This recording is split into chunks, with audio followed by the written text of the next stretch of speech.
అందరికీ నమస్కారం. Epic story లైన్స్కు స్వాగతం. అందరికీ నమస్కారం. ఎపిక్ స్టోరీ లైన్స్కు స్వాగతం. శ్రీ గురు చరిత్రలోని అధ్యాయం 22.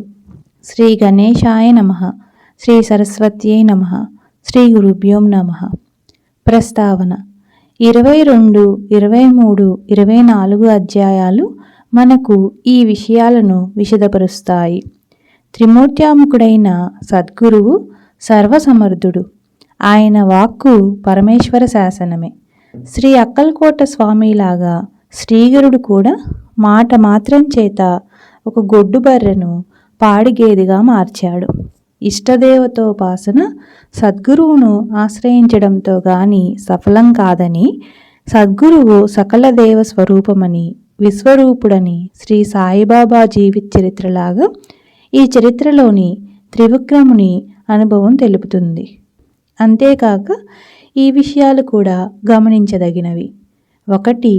అతని వంటి సన్యాసులకు, పండితులకు కూడా ధర్మసూక్ష్మం తెలపవలసిన వాడు శ్రీగురుని వంటి సద్గురుడే. 2. కుమసీ గ్రామానికి ఆయనతో వచ్చిన రాజు పరివారము గొప్ప యతి సంగమంగా దర్శనమిస్తారు.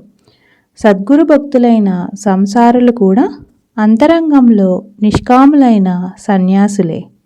సద్గురువును ఆశ్రయించని సన్యాసులు కూడా ద్వంద్వాలను విడవని సంసారులుగానే ఉండిపోతారు. కథారంభము. నామధారకుడు: సిద్ధముని, మీ వలన నాకు అజ్ఞానాంధకారము తొలగి జ్ఞానోదయమైంది. అందువలన మీరే నా గురుదేవులు. కామధేనువు వంటి శ్రీగురు చరిత్ర నాకు వినిపించి నాలో గురుభక్తిని వికసింపచేస్తున్నారు. శ్రీగురు కథ నా మనసును హరిస్తున్నది. అటుపైన ఏమి జరిగిందో సెలవీయండి అని ప్రార్థించాడు. సిద్ధయోగి: నాయనా, నీకు గురుకృప లభించింది. నీకు ఈ కథ వినిపించడం వల్ల నా జన్మ కూడా ధన్యమైంది. అటు తరువాత శ్రీగురుడు ఈ గంధర్వపురం చేరి భీమ అమరజ సంగమంలో నివసించడం వలన ఈ క్షేత్రంలో అపారమైన మహిమ వెల్లడవుతూ ఉన్నది.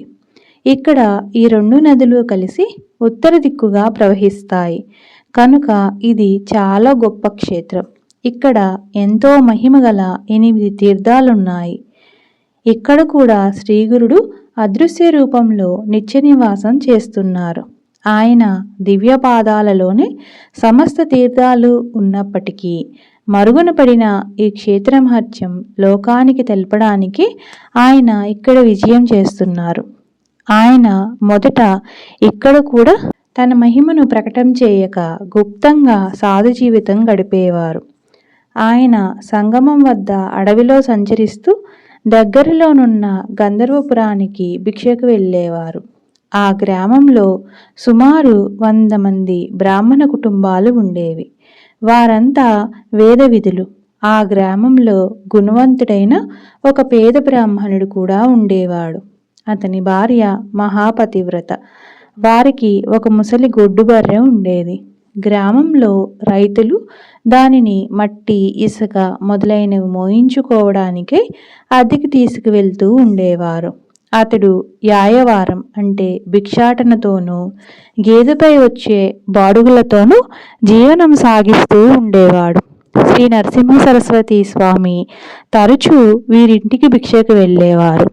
అది చూచి కొందరు గ్రామంలో స్తోత్రీయులము, శ్రీమంతులము అయిన బ్రాహ్మణులము ఇంతమందిమి ఉండగా ఈ సన్యాసి మన ఇండ్లకు భిక్షకు రాకుండా ఆ దరిద్ర బ్రాహ్మణుని ఇంటికే వెళ్ళాలా? అక్కడ ఆయనకేమి దొరుకుతుంది అని విమర్శిస్తుండేవారు. కానీ శ్రీకృష్ణుడు కూడా దుర్యోధనుని వంటి రాజుల భవనాలకు వెళ్ళక పేదవాడైన విదురుని ఇంటికే కదా వెళ్ళాడు. భగవంతునికి సత్వగుణమందే ప్రీతి గాని ధనమదంలో చిక్కిన వారితో ఏమి పని? ఆయన అనుగ్రహిస్తే క్షణంలో దరిద్రునికి కూడా సామ్రాజ్యం అనుగ్రహించగలడు. ఆ విషయంలో ఆయన మహిమ ముందు బ్రహ్మలిపి కూడా మారవలసిందే. ఒక వైశాఖ మాసంలో మధ్యాహ్నపుటెండ నిప్పులు జరుగుతున్న సమయంలో శ్రీగురుడు వారింటికి భిక్షకు వెళ్ళారు. ఆనాడు గ్రామంలో ఆ గేదెను బాడుగుకు ఎవరూ తోలుకుపోలేదు. ఆ బ్రాహ్మణుడు భిక్ష కోసం గ్రామంలోకి వెళ్ళాడు. శ్రీగురుడు వాకిట్లో నిలిచి భవతి భిక్షాందేహి అన్నారు. ఆ ఇల్లాలు నమస్కరించి స్వామి యజమాని యాయవారానికై గ్రామంలోకి వెళ్ళారు. వారొచ్చే సమయమైంది. కోపగించక దయతో కొద్దిసేపు మీరు ఈ ఆసనం మీద కూర్చోండి అని పీట వేసింది. శ్రీగురుడు పీటపై కూర్చొని చిరునవ్వుతో, నీ భర్త వచ్చేదాకా ఆగడానికి మాకు సమయం లేదమ్మా. మాకు భిక్షే ఇవ్వనవసరం లేదు. నీ ముంగిట ఉన్న బర్రెపాలు కొంచెమిచ్చినా చాలు అన్నారు. అప్పుడు ఆమె, స్వామి, ఇది గొడ్డు బర్రె. ఒక్కసారైనా కట్టనూ లేదు, ఈననూ లేదు. ఇప్పుడు ఇదెంతో ముసలిది. పళ్ళు కూడా ఊడిపోతున్నాయి. దీనిని బరువులు మోయడానికి ఉపయోగించుకుంటున్నాము అన్నది. శ్రీగురుడు అదేమీ పట్టించుకోక, ఎందుకు ఈ వట్టి మాటలు, అయినా పాలు పితుకు చూస్తాము అన్నారు. ఆయన స్వయంగా చూస్తే వాస్తవం తెలుస్తుందని తలచి ఆమె పాత్ర తెచ్చి పితకడం ఆరంభించింది. ఆశ్చర్యం! ఆ గొడ్డు బర్రె 2 పాత్రలు నిండుగా పాలిచ్చింది. ఆ ఇల్లాలు ఆశ్చర్యపడి ఆ యతీశ్వరుడు సాక్షాత్తు పరమేశ్వరుడేనని తెలుసుకున్నది. వెంటనే ఆమె పాలు కాచి స్వామికి సమర్పించింది. శ్రీగురుడు ఆ పాలు త్రాగి సంతోషించి, అమ్మ, మీరు అక్కట ఐశ్వర్యంతోనూ పుత్రపౌత్రులతోనూ సుఖించగలరు అని ఆశీర్వదించి సంగమానికి వెళ్ళిపోయారు. తర్వాత ఆ బ్రాహ్మణుడు ఇంటికి వచ్చి జరిగిన వింత తెలుసుకొని భార్యతో కూడా సంగమానికి వచ్చి స్వామిని పూజించాడు. తర్వాత వారికి స్వామి ప్రసాదించిన ఫలం అక్షరాలా ఫలించింది అన్నారు సిద్ధయోగి. శ్రీ దత్తాయ గురువే నమః. శ్రీ శ్రీపాద శ్రీ వల్లభాయ నమః. శ్రీ నరసింహ సరస్వతియే నమః. తదుపరి అధ్యాయాలను మరలా చెప్పుకుందాం.